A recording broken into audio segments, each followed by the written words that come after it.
buhay.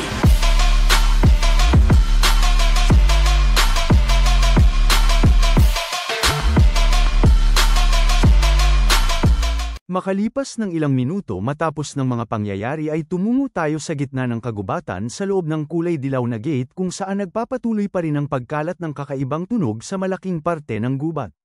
Dito ngayon ay naroon ang buong party ng ating bida na patuloy sa pagtakbo habang napapatanong si Dibo kung papaano pang nakakahabol ang mga halimaw sa kanila dahil hindi pa nga ganoon katagal mula nang matakasan nila ang mga ito ngunit ngayon ay muli na ang mga itong sumasalakay sa maraming bilang. Sapagkat natanong lang siya ni Miner kung hindi pa din ba nito naiintindihan ang nangyayari, ito ay dahil mayroong kumokontrol sa kanilang mga kalaban gamit ng isang flute. Na siyang nagpapatutuo dahil mapapansin natin ang isang misteryosong lalaki sa itaas ng puno na ginagamit itong item upang pasundin ang mga halimaw.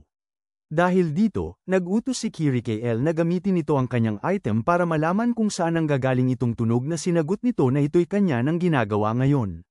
Bagamat habang tinitingnan ng ating bida ang daloy ng mana sa loob ng gate ay hindi niya ito makita kahit nagaano pa siya maghanap kaya napatanong siya sa kanyang sarili kung nagtatago ba ito gamit ng skill gaya ng sa mga assassin. Nang bigla na lang inagaw ni Ralph ang kanilang atensyon dahil pansin niya ang maraming bilang ng mga kalaban sa kanilang harapan kaya wala na silang may matatakasan. Mabilis namang iniangat ni Miner ang kanyang baril sabay sabi na huwag itong intindihin at magtiwala lang sa kanya na kanilang kapitan. Kaagad naman itong ipinalabas ang kanyang napakalakas na skill na siyang naging dahilan ng pagpatay nito sa lahat ng mga halimaw na madaanan. Kasabay ng paglikha nito ng ligtas na daan ay ang pagsigaw niya sa grupo na sila ngayon ay magpatuloy sa pagtakbo. Habang sila ay nagpapatuloy ay napatanong naman si Dibo kung ano itong tagpo. Ito ay dahil kahit pa nawala silang tigil sa pagtakas ay parang patuloy pa rin silang naaabutan nitong mga halimaw. Kung saan matapos lang ng ilang sandali ay nagawa si Miner at Dibo na maabot nitong mga halimaw na mad poisonous mushroom na siyang ikinabigla ni Dibo ng todo. Lumipat naman bigla ang eksena habang mapapansin natin ang ibang grupo ng mga kalalakihan sa loob ng gate na nasa tabi ng mga bangkay ng mga dambuhalang halimaw na baboy. Dito ay napapaisip ngayon ang ikalimang prinsipe na si Sanjay na hindi niya lubos maisip na tatapusin niya ito sa ganoong paraan. Saad pa nito na kung hindi niya matutuklasan ang totoong pagkakakilanlan nitong bagay ay paniguradong hindi si Kashan na makakaligtas, at nakakapanghinayang na hindi nito makikita ang kanyang pagkamatay. Mapapansin naman natin ang paghakbang nito, kung saan habang siya ay napapalingon ay dagdag niyang naisip na kung mamamatay man si Kashan, ibig sabihin noon, hanggang dito na lang ang kanyang mararating. Pabalik sa grupo ng ating bida ay mayroon tayong makikitang isang mad poisonous mushroom na malakas ang pagsigaw. Ito ay dahil sa kasalukuyan ay hindi ng mga halimaw magawang makapasok sa barrier na ginawa ng grupo, sa loob ay tanong nila kung papaano ito maipapaliwanag dahil ang bilang ng kanilang mga kalaban ay hindi bumababa, at kung mayroon bang sakahan ng mga mushroom dito sa loob ng gate. Wika naman ni Ralph na hanggat hindi sila makakaisip ng isang mahusay na ideya ay magpapatuloy lang ang sitwasyon. Nang bigla na lang natuon ang atensyon ng grupo kay El dahil sa pagsasabi nito na mayroong paraan, na siyang ikinatuwa ng prinsipe kaya nagsabi siya na ito ay ang inaasahan niya sa ating bida. Kasunod ay ang pag-angat ni El ng kanyang isang kamay at paggamit ng item sabay sabi na ang kinakailangan nilang gawin ay ubusin ang lahat ng mga halimaw sa tuwing tinatawag sila ng bastardo. Naririnig itong bagay, natigilan na lang ang prinsipe sa kanyang kinaroroonan. Maya't maya pa ay makikita naman natin ang napakalakas na pagsabog na naging dahilan ng pagtilapon ng maraming bilang ng mga halimaw na mad poisonous mushroom. Bagamat kahit na ganoon, patuloy pa rin itong misteryosong lalaki sa itaas ng puno sa pagpapalabas ng tunog, kung saan dahil dito ay ang walang pagtigil na pagsugod nitong mga halimaw. Habang mapapansin natin si Kiri na mayroon ng barrier sa kanyang ulo upang hindi malanghap ang nakalalasong usok ng kanilang kalaban at sinasangga ang pag-atake nito, nasabi niya na lamang na marahil wala na silang pagpipilian. Gayunpaman si El ay nagbigay impormasyon na ang mga core ng mga halimaw ay nasa kanilang mga dibdib kaya tapusin nila ang mga ito kaagad, na siyang sinunod ng kanyang mga kagrupo kaya makikita natin ang pagsugod ng tatlo upang magpalabas ng pag-counter. Patungo kay Prinsipe Kashan ay natanong niya kay El kung anong klaseng plano ito dahil ang walang saysay at matagal na pakikipaglaban ay kanila lamang na ikakadehado. Subalit patuloy lang si El na nag-utos sa kanyang mga kasamahan habang may ipinapalabas na fire arrow, na marami pang bilang ng mga halimaw kaya sila ay kumapit lang dahil magkakaroon din sila ng oportunidad sa patuloy nilang pakikipaglaban. At habang pansin natin ang misteryosong lalaki sa itaas ng puno na pinagmamasdan ang mga pangyayari, dagdag pa ni Elle na kailangan nilang maghintay hanggang sa magpakita itong bastardo. Muli naman itong sinubukan na gamitin ang kanyang item, ngunit bago niya pa ito maihipan ay ang biglang pagsulpot ng isang malaking bala na gawa sa skill sa kanyang harapan.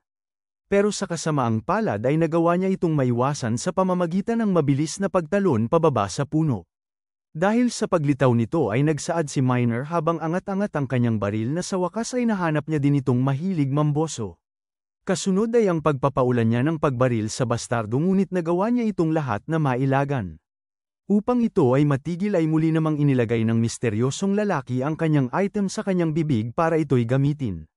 Ngunit bago nito ay ang paglabas ng boses na nagtatanong kung siya ba ito. Ito ay pagmamayari ni Debo na bigla na lang sumulpot sa kanyang tabi habang angat-angat ang kanyang sandatang palakol na dagdag pang natanong kung siya ba itong tao na nanggugulo sa kanila simula noong umpisa. Ang pangyayaring ito ay hindi inaasahan nitong lalaki kaya nanlaki ang kanyang mga mata sa pagkagulat. Kasunod ay ang bigla niyang paghinto dahil sa pagpapalabas ni Debo ng maraming pag-atake na siyang tumama sa kanyang katawan ng maraming beses, kasabay nito ay ang pagkahiwa ng kanyang item na flute na kumokontrol sa mga halimaw. Pumunta naman tayo patungo kay Prinsipe Cassian na ngayon ay hinihingal ng husto, nang bigla na lang sumulpot sa kanyang harapan itong isang halimaw upang siya ay kagatin. Subalit pansin niya ang biglang paghinto nito. Di kalayuan sa kanila ay ang pasigaw na pagsabi ni Debo na ito'y natapos din at nagawa niyang malutas ang kanilang problema, na siyang ikinatuwa naman ni Kiri dahil nagtagumpay ito. Saad pa ni Debo nang may ngiti na kahit ang mga mushroom ay huminto din at ito ba ay dahil nagawa niyang masira ang item na flute. Napag-alit na sinagot ni Ralph kung bakit niya ito sinira, ito ay dahil makakapagdala ito ng kahit anong halaga pag ito'y ibinente nila sa isang auction. Sapagkat nagpatuloy lang ang pagbabangayan nitong dalawa dahil patuloy na pinag-uusapan ni Ralph ay patungkol sa meso kahit na sa ganitong sitwasyon, na sinagot niya na hindi ba ito halata dahil kaya niyang makipag-usap patungkol sa meso ng 100 beses kung kanya itong sasabihin. Samantala sa tabi ay napaisip lang ang ikatlong prinsipe na hindi niya lubos maisip na ang mga ito ay nasa bingit ng kamatayan nito lamang, at natanong kung ang panganib na ito ay parte ba ng kanilang pang-araw-araw na buhay. Ang ating bida naman na si Elle ay nag-utos sa kanyang mga kasamahan na huwag nila masyadong ibaba ang kanilang depensa, ito ay dahil maraming pang-gate na natitira kaya matatagalan sila bago ito'y matapos.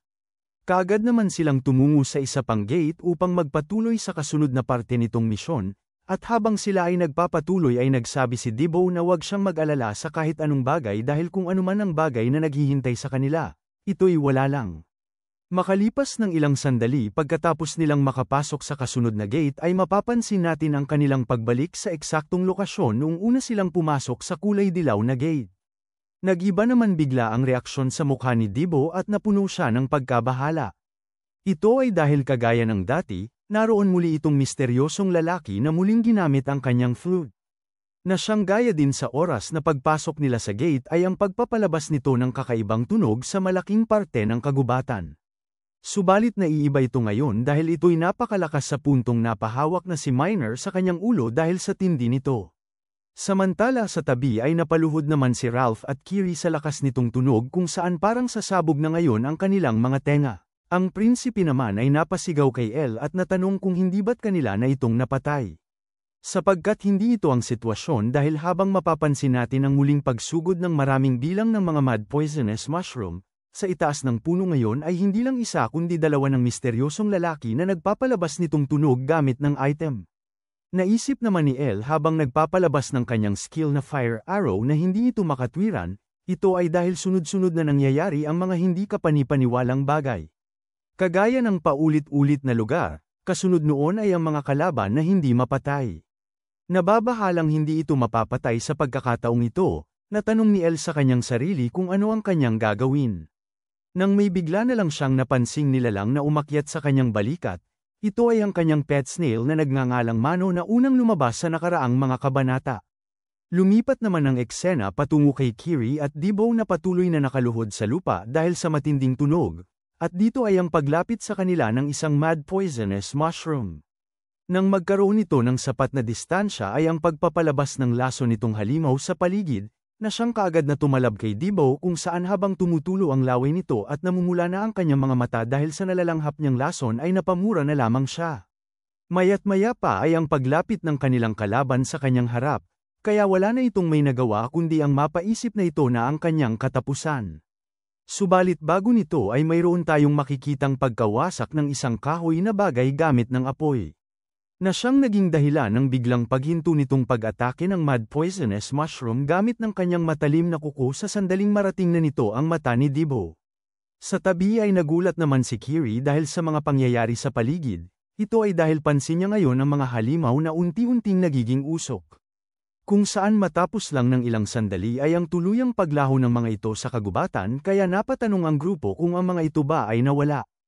Ito'y sinagot ni El habang hawak ang kanyang nag-aapoy na staff na hindi ang mga ito naglaho. Paliwanag pa niya sa grupo na hindi ang mga ito naglaho dahil wala naman talaga ang mga ito simula noong umpisa.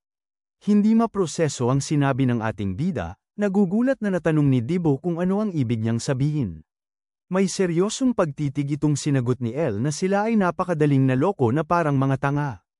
Ito ay dahil ang kanilang kalaban na kinokontrol ang mga halimaw gamit ng kanyang flute ay hindi totoo. Dagdag pa nito na kahit ang ikalawang gate na kanilang pinasukan at ang lahat ng mga humahabol sa kanilang mad poisonous mushroom ay hindi din totoo. Kasunod ay ang pagtuturo niya sa isang lokasyon sa lupa na nasusunog. Dito ay mayroong isang nasira at nag-aapoy na totem na siyang gumawa nitong mga ilusyon. Dahil sa isiniwalat nito ay nagugulat ng husto na natanong ni Kiri kung ito ba ay dahil sa isang item na siyang pinasang-ayunan ng ating bida dahil ito ay isang installment type na item na lumalason sa mga tao gamit ng walang kulay at walang amoy na usok upang iparanas sa kanila ang ilusyon, at itong mga ilusyon ay ang kanilang nilalabanan simulat sa pool. Dagdag pa ni El na sa madaling salita, sa sandaling makapasok sila sa gate ay nasa loob na sila ng patibong nitong ilusyon na ipinapakita sa kanila ng isang totem. Dagdag pa niya na siyang hindi mapaniwalaan ng kanyang mga kasamahan na natitigilan lang sa kanilang kinaroroonan, na sila ay paikot-ikot lamang sa buong panahong ito.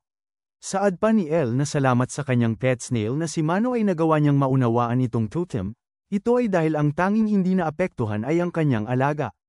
Higit pa roon, sa paggamit ng katangian ng alaga niyang pet snail upang matukoy ang item, nasabi nito sa kanya ang kinaroroonan ng item kaya ito ay nagawa niyang masira. At salamat dito ay nagawa nilang makaalis sa ilusyon.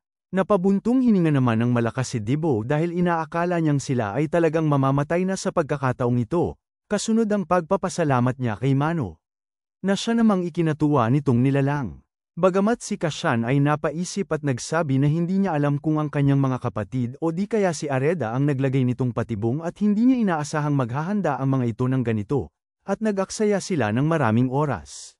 Saad pa niya habang mapapansin natin ang ikalimang prinsipe na si Senjai, na sa takbo ng mga pangyayari, marahil ang kanyang kapatid ay nauna na. Na siyang ang totoo dahil mapapansin natin na ito'y nasa harap na ngayon ng isang kulay dilaw na gate kasama ng kanyang mga kasamahan galing sa tribo ng Karsa. Ang prinsipe ay sinagot ni El na kailangan nilang gumawa ng dagdag na hakbang upang makahabol, na pinasang-ayunan nito sa pagsasabi na ito'y iiwan niya sa kanya.